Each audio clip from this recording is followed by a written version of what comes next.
Wow, it is absolutely time to talk about the Matrix Resurrections. Wow. Resurrection. It's back. Listen, Mason. It's Somehow the Matrix has returned. That should be the tagline. Anyway, just to quickly talk box office, it has made $13 million over the weekend, which is third to both Spider-Man and then Sing 2. We're pretty close, though, right? Pretty Not at close all. to Spider-Man. Not close at all. Pretty close to Spider-Man. Spider-Man had like a $15 million weekend, right, Spider-Man? To the movie's credit, it's an R-rated movie, so it's obviously going to lose out to a movie like Sing 2, and it's also going to HBO Max, and it also beat that Kingsman prequel, which only made $10 million. Oh, is that out? That's out some places. It's not out here till the new Yeah. year, but there was a screening. I didn't tell you. Maybe I told you, but quite- anyway, it's okay. I didn't go. All right. So The Matrix Resurrections, it's back. What do you think the story was? Somehow the Matrix has returned. Boy, has it. So Thomas Anderson is Some people call him Tom. Yeah, Tom Anderson is this guy, and he's a. Well, here's the thing: how much of this can we spoil in summary? I mean, I've got a list of things that I'm happy to talk about in. Okay, I'll tell you this: he's a man. Yep. Thomas Anderson is a man. Yeah. Let's talk about things like we can say from the trailers. Because, Yes. for example, you know that it's probably the same Neo. And you know that he also gets out because you see him come out of the pod and the whatever. Oh yeah, that's so true. in the trailers. So I think there's things that we can talk about. Look, I'm going to say what the man's job is at the start of this movie, All right. and I'm going to see if people get mad at that because it's a spoiler. Thomas Anderson in this movie is a man. He has some troubled mental health issues. Yep. He has some mental health issues earlier in his life. It's because he's in the Matrix, though. Well, I think. because he's in the. But anyway, he has trouble distinguishing fantasy from reality, probably because he's in the Matrix. Probably. And so in his life, he chooses he takes those concepts that he thought of and he turns them into an online game. I think it's just a game. just a game called The Matrix, but it looks like the first movie. like the first movie. Sometimes. So this was So when was this movie? We'll get into it. When was this movie? When was this game released? It said 20 years prior, Okay. but was it? Because what is it? Was it an FMV game? Was it Night Trap? Well, I think the idea is that the society that within the Matrix has characters and graphical capabilities which are indistinguishable from reality. Yeah. And so that's the story. And then he's like, "Am I in the fucking Matrix? Is this real? Is this really the Matrix doing a Matrix on me? I'm going to do a Matrix right back, I reckon. I've got new push powers. Do you see those in the trailer? Yeah. Yeah. I've come out of a pod and I'm spitting chips. Yes. You know? So this time around, only one of the Wachowskis has returned. Lana Wachowski. Lana yes. Wachowski. Lily Wachowski was just like, I'm exhausted. I don't want to do this. Yeah. I've just been doing Sense8. We've just been doing movies that bombed since the mid-2000s, even if some of them are quite good. And we've talked about this before as well, and our friend Hollywood Pete mentioned this, that this is probably the only movie that Warner Brothers would let the Wachowskis do at this point.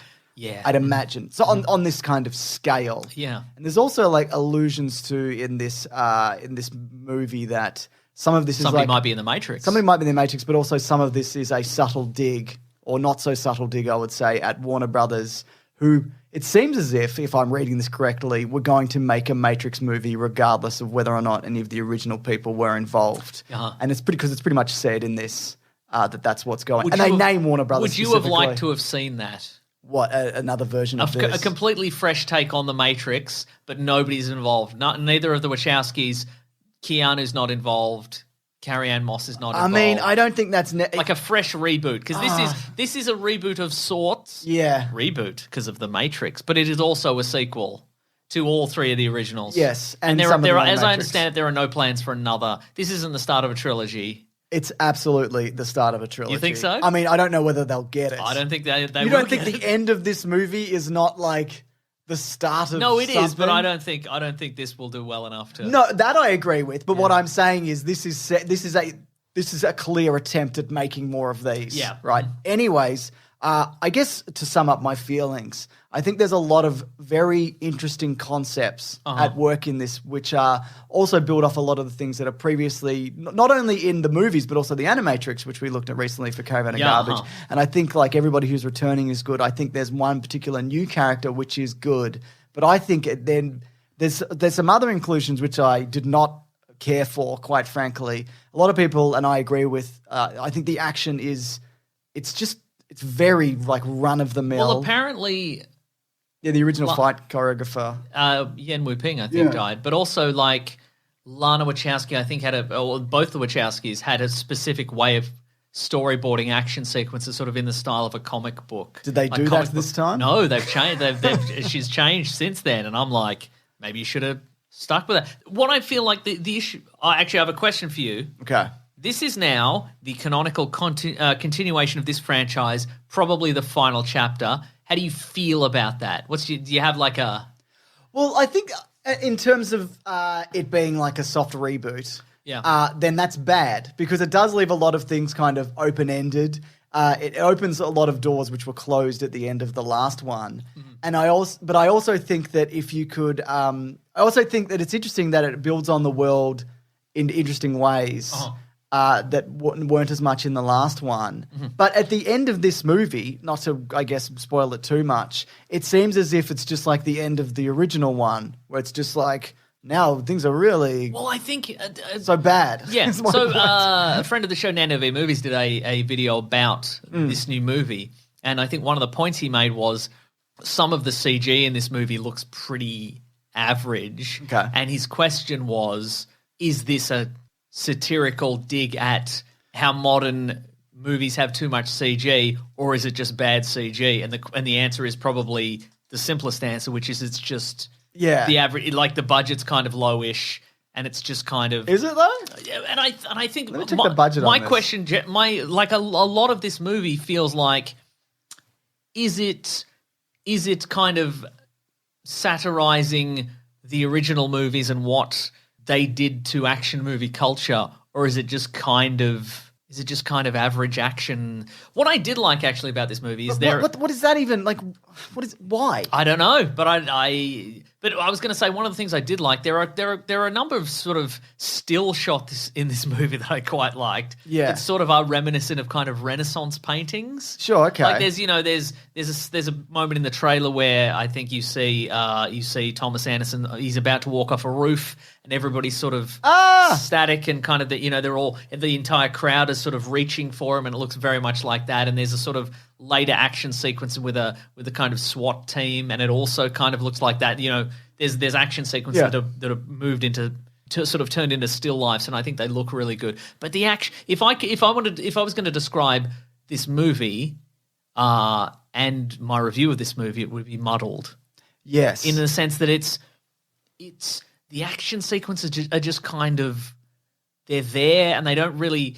They feel like a bit of shaky cam and kind of sloppy, and like there's quick cuts. Yeah, and I also feel like just to finish this one thought, sure. the single thought that I've had is that what it's trying to say to me is also muddled. Yeah, like what's the like if we just want an action movie and it just happens and there's some car chases and gunfights and then it ends, that's fine. But is this movie trying to say anything? And if so, what? And has it done that effectively? And I don't know if it has. I didn't really feel like I've seen sort of articles, since the release of this. This is one from PCGamer.com, and it says The Matrix Resurrections is one of the best critiques of video game culture ever. And I'm like, is it? What? Like, I think, and again, maybe upon a rewatch, the various themes that are people seem to have been interspersed to this movie, maybe I'll see them and go, oh, I see there's a through line there or something like that. For me, it was just like, okay, well, there's a scene where people ask what the Matrix. There's a bunch of people in a room, like a boardroom, and they're discussing what should be put in a Matrix sequel. And some people are like, it's bullet time, or red pills, or it's a crypto fascists or whatever. And I'm like, I mean, that's satire. That didn't really. It wasn't. It didn't feel like a theme that was permeated through the movie. It just felt like they were like, just. And again, we should be reviewing these movies in terms of what they are, not what we hoped they would be, and then they turned into. But no, I don't. I didn't really, because I didn't really know what this was going to be going in. Yeah, I kind of felt like this would be like a big middle finger to everybody who has taken like the concept of being red pilled and associated with some. Little seedy corner of the internet where it's filled with hate or whatever. But I feel like most people who watch this movie would not go, well, this is this is really confronting for me. I don't think they would think about it. I think they would just not like it because there's not enough good action. I mean, you know what? There is the bit where Bugs, which is a character I really like, Jessica Henwick does jumps over a car at the start, and for people because she does have blue hair, she does have short blue hair and sunglasses for most of this movie. She is Colleen Wing in Iron Fist, and she's in Star Wars as well. She's in Star Wars also. She's an X-Wing pilot, right? Yeah, that's right, something like that. And I think also there's strong emotional storytelling to a point with Keanu Reeves and Carrie Ann Moss. I think those two together are very interesting. Mm-hmm. It's good seeing them back together, and you kind of get the sense there was this great loss that happened between them, and they're struggling to reconnect in this just absolute nightmare reality they've been forced into. But there are a lot of also why questions, and we'll get to them in spoilers, but a lot of kind of why questions that weren't answered, but also nobody seems to be curious enough to ask the questions. I was going to say, can you give me an example? But you obviously cannot at this point in time. Well, yeah, we'll get to it. But was it's one of the best critiques of video game culture ever, is it?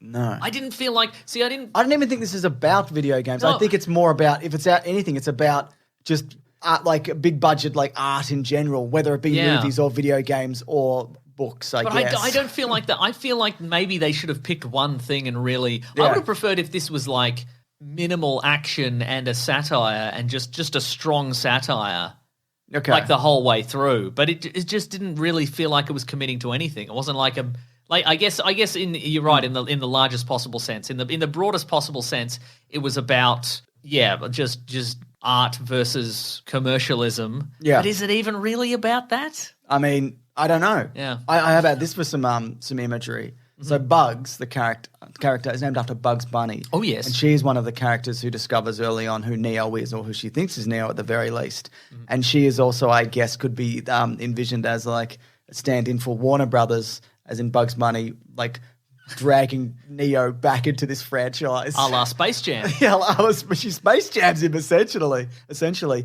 Well, here's something else I did like about this as well. So the Matrix at this point, yes, it's grown beyond what it was. It's not like everyday boring living, and then every now and then if you do step out of line, 3 agents will show up and shoot you in the head. It's a fucking nightmare. It's confusing. Half of the people are probably bots. It's so much noise and information that you can't kind of wrap your head around anything. You can't get a clear thought in. Thomas Anderson can't. Yeah, but I think that's true of everybody because there's so much going on. You don't have the time to just be to kind of make sense of because everybody's always on their bloody phones. Well, that and it's just it's they've made it intentionally confusing. Oh, that's the thought that I had earlier. Aggressively confusing. I feel do you mean the movie or do you think the Matrix? Well, the Matrix, but I guess both. I think the thought that I had earlier was that I don't think it's a confusing movie. I guess I wasn't lost. No, but I mean, I guess it kind of feels like that Thomas Anderson is in control of a video game called The Matrix. Just because everybody thought, people were like, what if it was a movie? Yeah. But they went... Bit on the nose. Let's just say it's a video game. Yeah. But I also, to be honest, I don't even hate that idea that if you had this guy and he was the one and he could ruin everything and you wanted to kind of keep him around for whatever reason, then the way that you would do that is you'd give him all the information so that if he ever comes to that conclusion that he's in the Matrix, you could just tell him, oh, you mean like that video game that you invented? You know, I think that's an interesting idea because you would second guess yourself. Yeah. Which he obviously is doing for a big part of this movie. I don't think that is a terrible concept. Right. So, but what you're saying is what this movie is about is we're in a world with too much information. It's one of the things it's about. And they've built this matrix to overload us all with information. If we're in the Matrix, we're not going to think about the Matrix because we've got too much else going on. And they told us also that about the Matrix. Sure, yeah, so you can't ever tell somebody that you think you're in the Matrix. Yeah. But I also think that there's another idea that I thought was interesting was that there is, and this is in the Animatrix, there has been splintering factions of the machines, and we get glimpses of that after the last movies. The machines turned on each other for survival, and obviously with different conflicting ideas of how to move forward. There was a time of peace, and then things kicked off again, which I think is also we saw in the online video game, and that idea that then some of those machines splintered off even further and are working again with humans. And they're able to create like a different and newer kind of resistance. And those machines or programs can now be recognized as their own form of life. Yeah. And the humans themselves have recognized that, whereas in the past, that wouldn't have been the case. And we saw even glimpses of that in the movie where you see programs that are just like, I fucking hate this and I don't want to be part of it, and yet I'm trapped in this thing. Yeah. And so I just thought like that as a concept was a really strong idea. And it's not just all like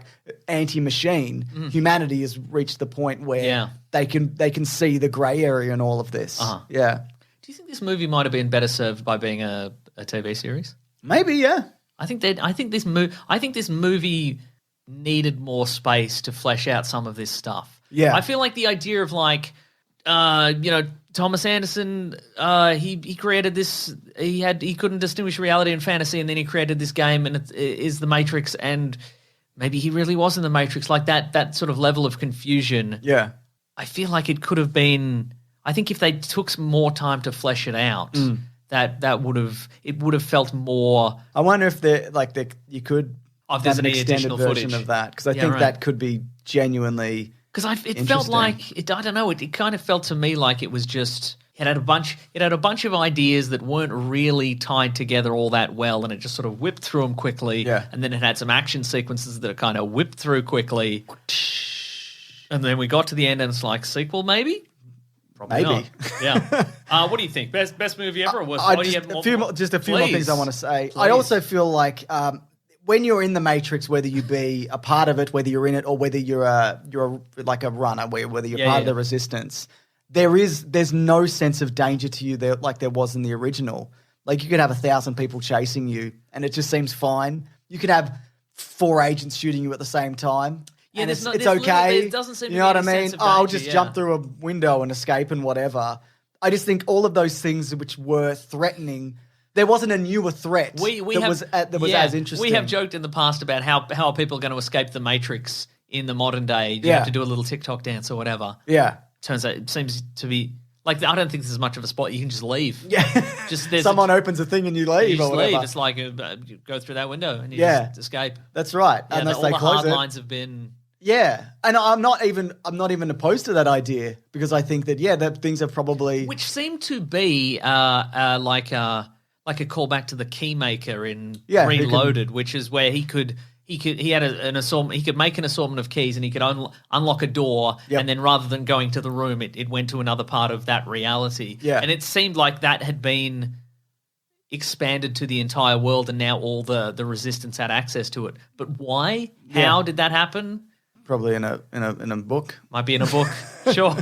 In a book we didn't read, in the Animatrix comics. Yeah. And I just wanted to quickly say, there's the first use of bullet time in this is just like it looks like something from like Keanu Reeves doing a sports bet ad. So he's like standing in front of, which I don't think he would do. Yes. Where he's like standing in front of someone and he's like, you to me away, like 3 or 4 feet, and they hold the gun up and fire, and he just moves slightly to the side. And it's just like, if you're going to do bullet time again, which obviously you have to, that's the first reveal of it. And then in addition to that, they tried to do like, I guess what this movie's version of bullet time is, where one particular character is moving very quickly while everything else is moving really slow. And it just doesn't look very interesting. Yeah, there's not, I wonder if like this movie is kind of hamstrung in the sense that we've really done everything in terms of like huge special effects. You can't do the Quicksilver super speed thing because we did it in X-Men and whatever. And you know, last week we watched Spider-Man No Way Home, in which 2 characters jump into a mirror universe where one person has total control of all reality, and we're in it for a couple of minutes, and then they leave, and we're like, yeah, that was pretty cool, I guess. So like, what is this going to do? That's what I mean, There's no...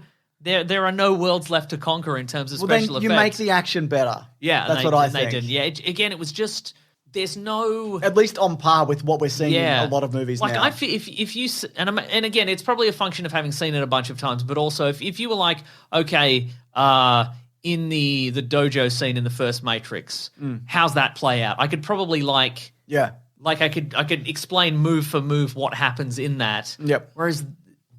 Or really any scene, do a big push. Neo's Neo's got a big push power now. There's no like so many or any action sequence, or there's in the original there might be a fight in a hallway between Morpheus and an agent or something like that. Yeah. It's always really clear what's happening. Yes. And long takes. Long takes and a lot of, you know where everybody is in the space and they feel really iconic and memorable. And in this, I couldn't.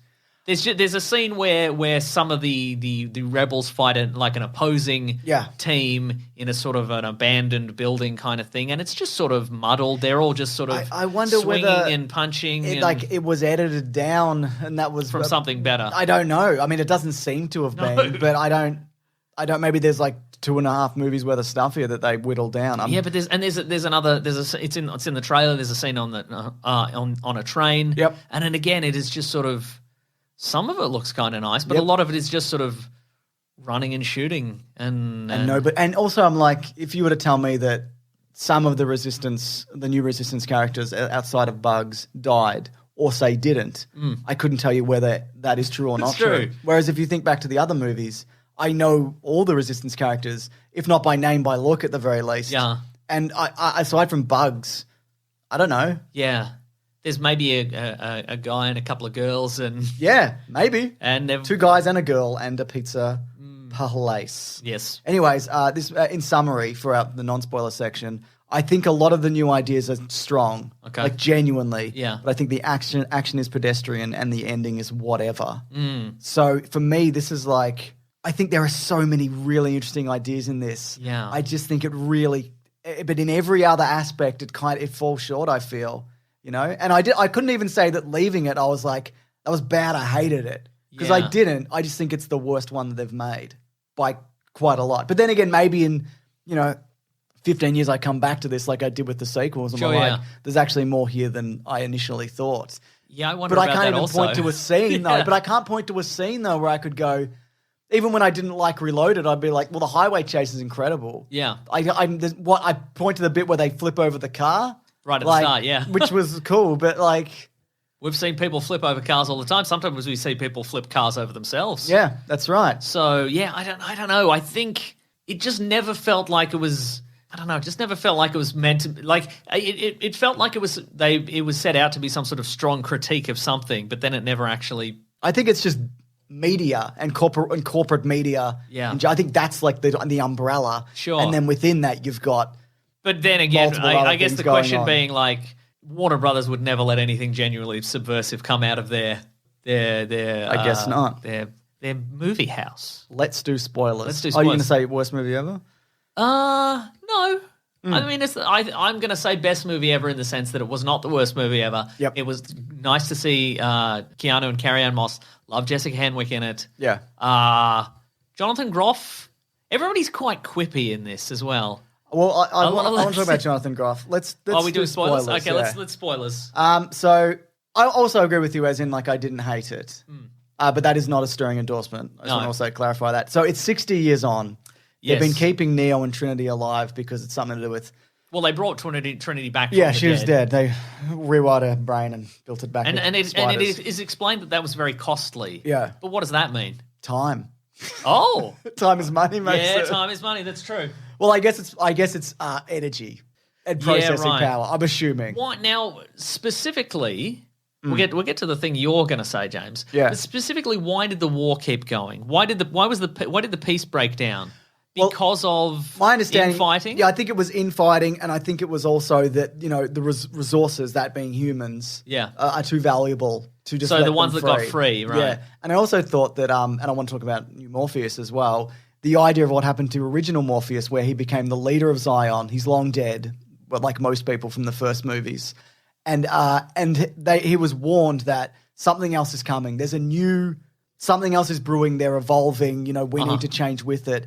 And he couldn't get past the idea that everything he'd believed and been told about Neo being the one and bringing peace, that was it. Yeah. And I think that's also very fitting for that character, even though we don't see that particular version, that he would get stuck in that headspace and just go, no, we fixed it. And I will not move beyond the ideas which have served me correctly until this point. Did he just die of old age? I don't even know if he's dead, to be honest. Well, I mean, because we see a statue that is a sort of... it's a statue to him. Yeah, he's got his vest. He's got his Zion vest. But the thing is, though, Neo doesn't even ask how he died. No. Which I thought was odd. Yeah. I mean, I guess he's just dead at this point. He'd have to be, right? Because he was at least 40, at least. Yeah, in he's not making it to 100 in this universe. Yeah. But I mean, Neo didn't even say he's learned that the piece that he thought was going to be brokered when he went to the machine, the central intelligence of the machine. I would have thought that he would have thought that went forever, but. He learns more. It's been 60 years and Morpheus is dead. He doesn't even go, did Morpheus die in a battle? Yeah. Did he die of old age? Did he, Did you throw him in jail? Just throw him in jail? Yeah, did he get killed by a squid? Yeah. But yeah, but aside from that, like I loved the idea of bringing back Niobe, and she was able to get past all of the ideas of the past and rise up and become the leader and build this. It's a New Zion. I can't remember the name of it. New Zion. Io. Thank you. And that, they're growing fruit again off the digital information available to them because of the programs that they're working with. And I thought that's great. And I thought so. And the Morpheus in this is a version that Neo built for his video game. The second. And I think he's good in this. And I think he's not Morpheus, which is why I could let a lot of stuff go. Right. Whereas the Jonathan Groff character, which again I want to talk about, some of that I couldn't. So he's essentially, if you're still here, I mean, you haven't Morpheus. seen it. So Morpheus, Yeah. the character we're looking at in the trailer, so you're like, it's a new Morpheus. What's his deal? Yeah. So he is a character created by Neo. Yep. Within the world of the game he created in the Matrix, But also who looks like the version of Morpheus created in the game. Yeah. And because and that basically they managed he gets out of it, and he gets out of the Matrix in the Matrix, which is the video game. But this character was created by Neo, right? Yes. Because or at least he thinks he did. Yeah, so for this game he created a character who combined elements of Agent Smith and Morpheus. So I guess he did make him. So in this game, in the story of the game within the Matrix, he was an agent, a la Agent Smith. And then he's woken up, and then he becomes a resistance fighter. I think. Yes. But then when Bugs meets him, he's already been turned, or he's already thinking outside of his programming, which makes me think that video game characters in this world are obviously beyond anything that we've got. Right now, and so Neo created him and the ability to get to him. As a subconscious way of getting himself out of them, because he needed a Morpheus to tell him that he needs to get out of the Matrix, but he couldn't. Yeah, that is a very interesting concept. Yeah, but then you bring that guy in, and then he can also physically translate into the real world by in the post-apocalyptic real world. Yeah, as Morpheus, because he's made up of tiny little balls. And I thought that was just a terrific idea. Yeah. That you could like physically embody something. And there are some other Morpheus type characters as well. There's at least one more. So were they also? They said it was recent technology as well. Yeah. They also what? Well, I was wondering. So is the video game technology in this world that more advanced, or is he a special case? I don't know. Morpheus, we don't really. But the other thing, when we talked about this before the show, which I don't have an answer for, is that some of the video game looks recast. So we see at the opening scene is like we see the Trinity opening scene, and Trinity is played by a different from actor. the first movie. From the first movie. And Morpheus is played by a different actor or looks differently. But then later, when Neo goes to get out of the Matrix, he enters a room where they're playing the original Matrix. And they're like, look, it's the original Matrix, the video game. And it's just clips from the movie. It's clips from the movie. So I don't know. With Lawrence Fishburne as Morpheus. But also, like, some people look different to other people in this universe. Like, Neo doesn't look like Keanu Reeves. He looks like an old bald guy. Yeah. I don't know whether this is just to, like, screw with the perception of reality as an audience member. But I just found that it wasn't his digital self-image wasn't it altered so people couldn't find him? Yes, that's what I'm saying. Yeah. But what I'm saying is why does the video game look different that they were projecting in the theater room to what Morpheus looks like and what Trinity looks like within the game? See, I was saying to you as well, I think that the opening sequence would have been more interesting if we're trying to be subversive in some way, and I don't know if they were, but I think it would, and maybe it's some sort of rights issue. Like they'd have to pay everybody again or something. Yeah, I guess. But I think it would for me the opening sequence would have been way stronger if instead of seeing this version, the version we see is that it's a recast version of Trinity in a room. She's just done some hacking. She's communicating with Cypher or whatever it is, and then the police go to the heart of the city hotel and they try and track her down, and she attacks them, or there's a fight and then she escapes. Yeah. in this version, it's a recast version of Trinity, who I don't think we see again. No. Being pursued by different agents, including Morpheus. Yeah. And then she doesn't escape. She is sort of knocked to the ground, and they sort of surround her. Yeah. And then the action continues with Bugs.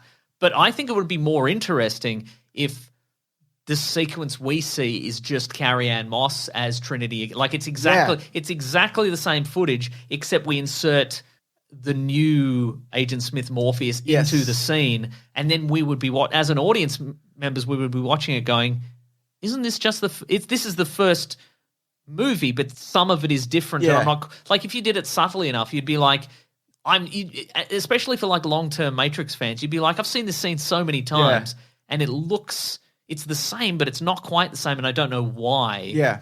But and then there's the reveal. But in this, we were like, well, this is obviously just reshot footage for whatever reason, and there's we only learn later that it's part of a video game, and it's like, it's fine. Okay, so Jonathan Groff Yes. is Hugo Weaving's Agent Smith, and they work together. He's the head of whatever game studio they Is it work called for. Binary? Sure. Okay. But I think this would have worked so much better Yes.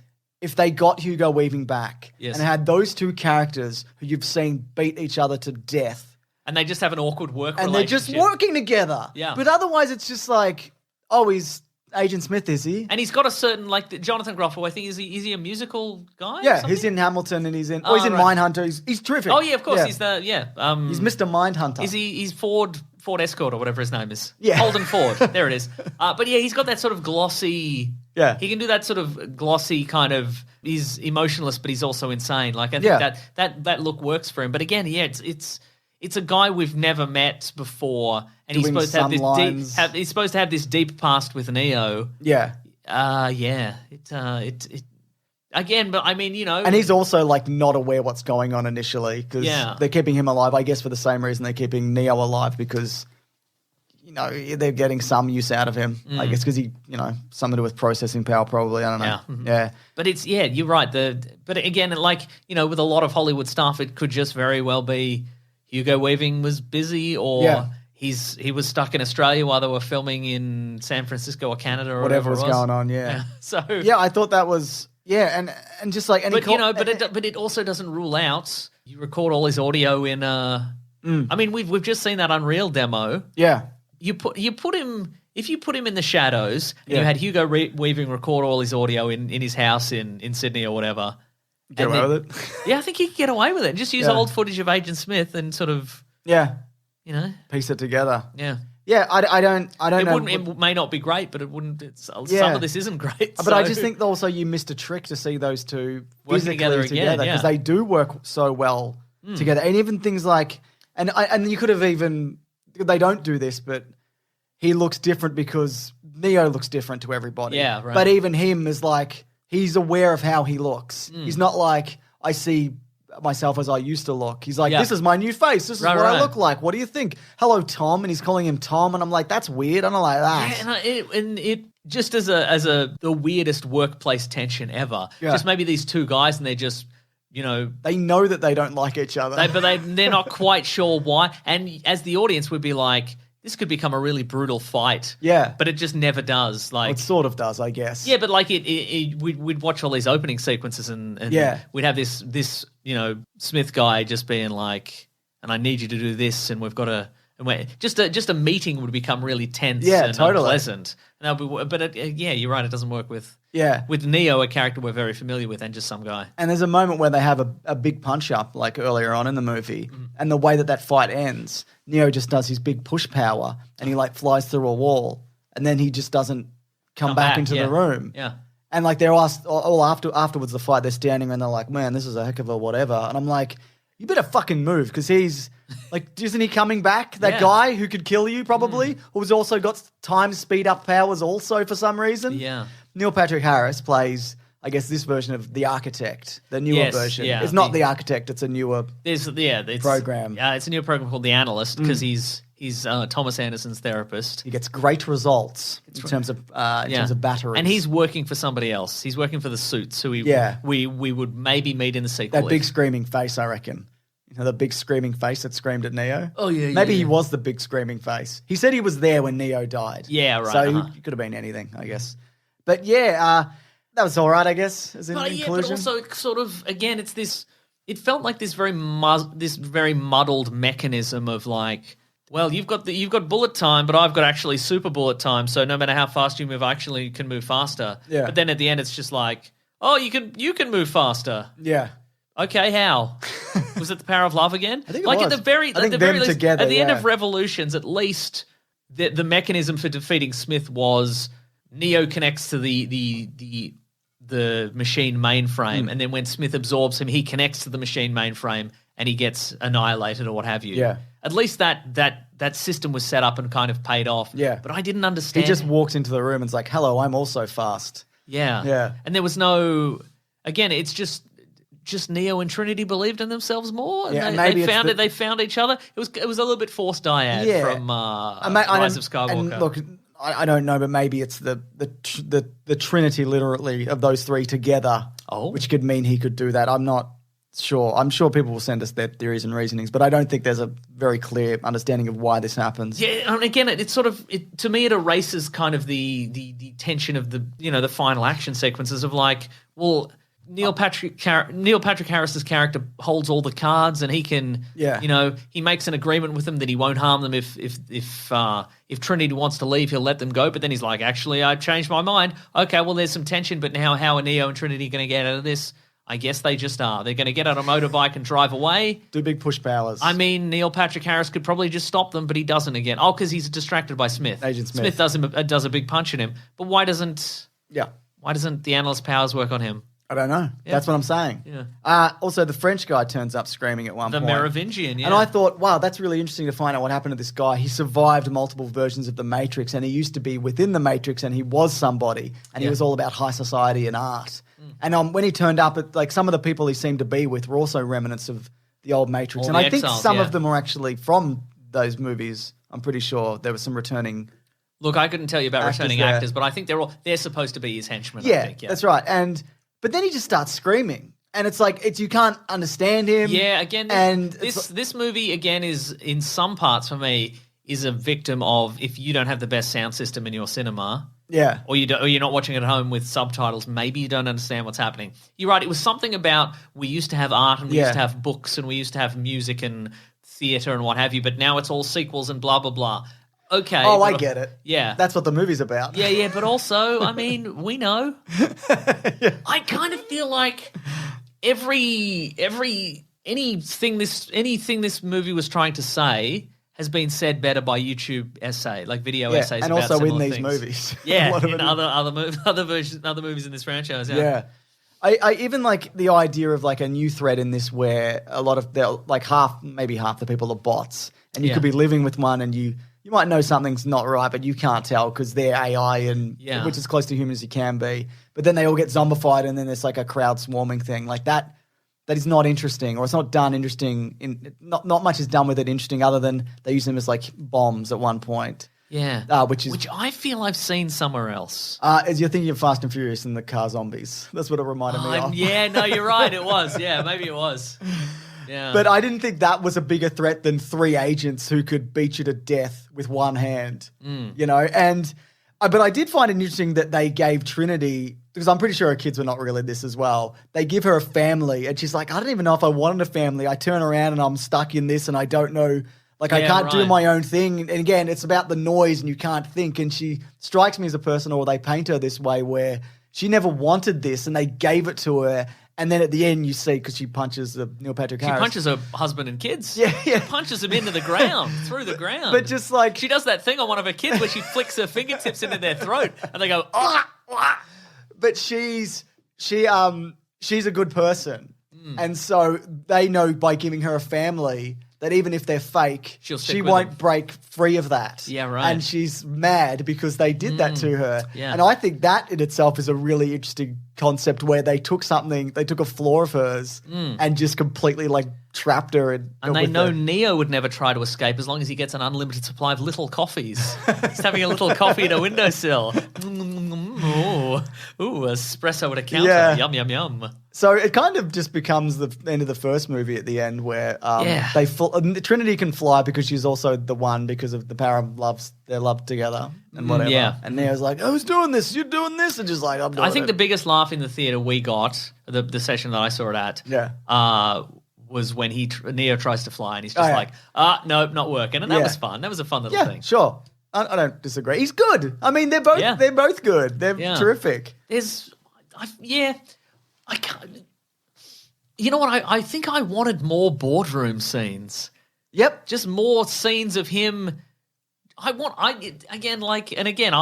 never be happy. And this is the sequel to a movie that came out 20 years ago, and it's been done to death with video essays, and people have watched it 100 times, and there's Matrix Online has its own continuity, and there's all the Animatrix stuff, and probably comic books and all kinds of stuff. No, most people probably aren't going to get the combination of those factors into a sequel and that's the thing that they wanted. Yeah.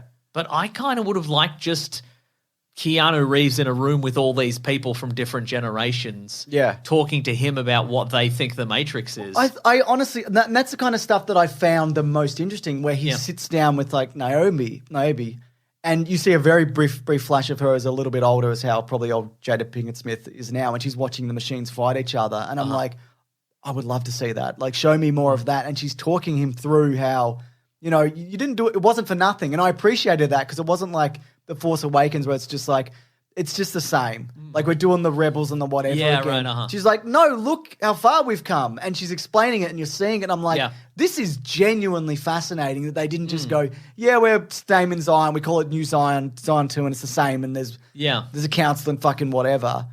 That's all great. Like, genuinely. And like you mentioned, the boardroom scenes and just the idea that he's got this horrible mate who's just a bot, who's essentially an agent, who's just designed to just fucking waterboard him with nonsense all day. Right. Like, that's really interesting as well. Yeah. I would have just liked the, and then, they would never have made it, but like just minimal action and just long conversations about what people think the Matrix is now, or, what it should be in the future, or that kind of stuff. I don't know. I also thought, and I think this is the part that I enjoyed least of all about this movie, is they turn up to Neil Patrick Harris's house at the end and they like punch his jaw off and then they give him his jaw back because they've got unlimited Matrix powers. Why do they have unlimited Matrix powers now? Because he did in the end of the first one, sort of. I mean, it's beyond that, but they can do anything. Why did they have more power? Is it because they embraced the duality of themselves I believe and they were finally connected in a special way? Yeah, and they can. So why did that never happen before? Because they embraced the duality of themselves. They both have it or whatever. Yeah, they're both the one now, I guess. Yeah. Yeah, and then they just went, we're going to remodel the world and we're going to give it rainbows, which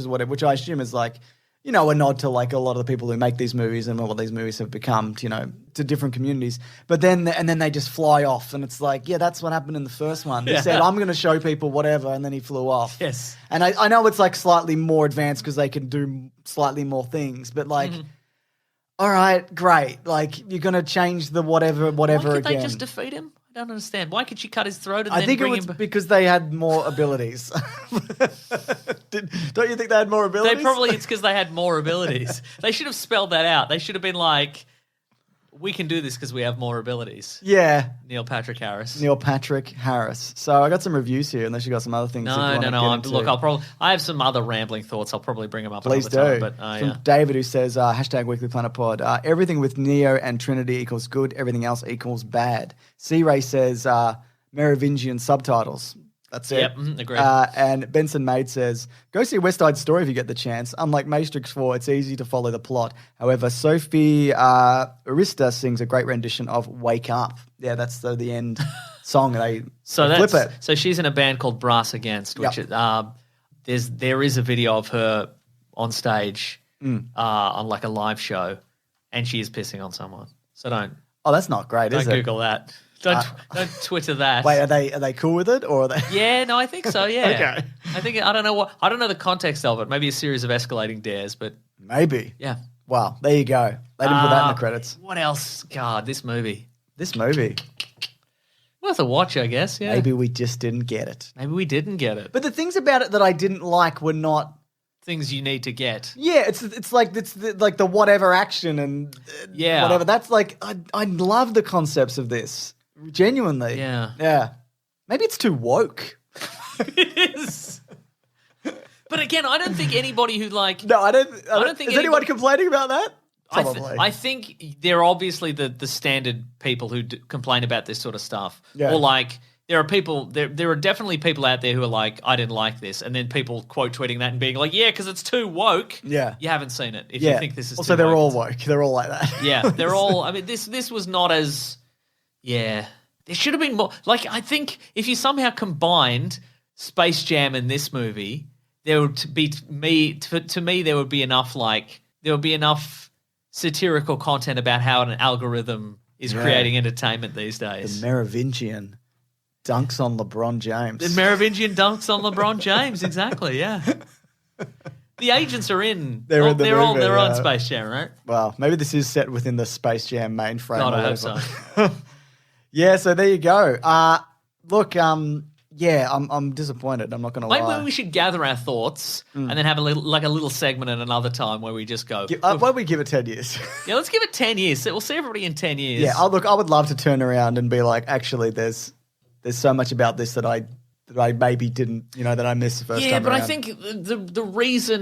think the reason that I've picked up on all the thematic elements of the previous movies, one, because there are some great video essays about it on YouTube. That helps. But also because I've watched those movies for great action sequences so many times that eventually the stuff around it has kind of slowly seeped in, whereas this one, nothing really jumps out. Yeah.